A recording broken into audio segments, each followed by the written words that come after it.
Thank you for being here. Today's video on Toby Keith. I remember him, surely. A huge name in country music and a huge conservative American. He said his faith led him through the dark hallways of his cancer battle before his death. Country music star Toby Keith died at the age of 62 on February the 5th of last year of a year-long battle with stomach cancer. He told a local Oklahoma news outlet weeks before his death that his faith sustained him through the illness. In an interview that aired January 24th, Keith described his cancer ordeal to local Oklahoma City CBS affiliate KWTV DT as a lot of dark hallways. When asked how he maneuvers through those dark hallways, he answered, faith. You have to have your faith, he said, and thank God that I got it. You take it for granted on days that things are good, and you lean on it when days are bad, he added. It was taught me to lean on a little more every day. In response to whether he experienced a peace that passes all understanding, and he said, oh yeah.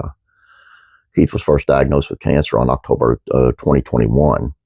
As he was enduring chemotherapy, radiation, and surgery, he said he got to the point where I was comfortable with whatever happened. I had my brain wrapped around it, and I was in a good spot either way, he said.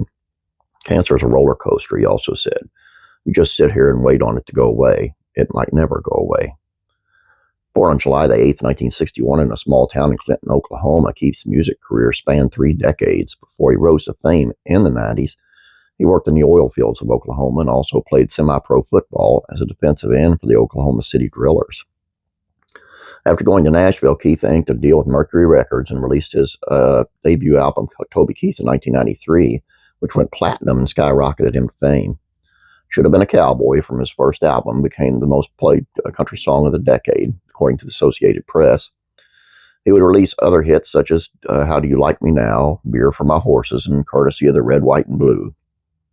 He would go on to sell more than 40 million albums and notch 42 top 10 hits, 32 #1 songs and more than 10 billion streams.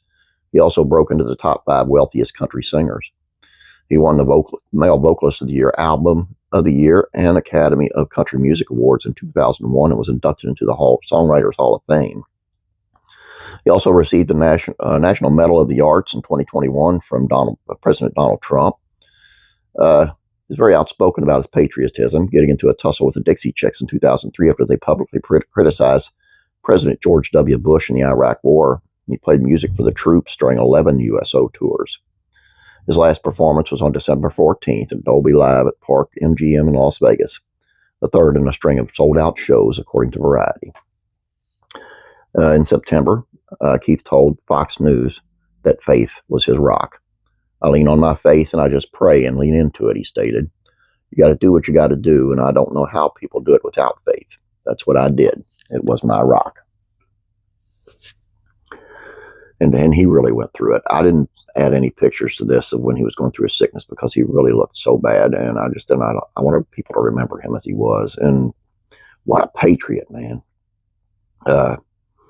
He really went to bat for the soldiers in the USA, and his beef, I won't get into politics, but his beef with the Dixie Chicks was that they were bashing President Bush in another country. I think they were in England at the time when they did it.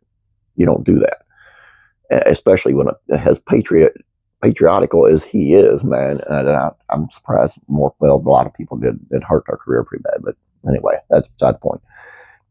He had a great career. He had a great life, and when he needed it the most, God was there. And when he really didn't feel he needed it, God was there. And when he kind of needed it, God was there. And God's always there. Lean on him. Good days, bad days. Please subscribe if you have not yet. Please like this video. I'd appreciate it. You have a great day. God bless you, and I'm praying for you.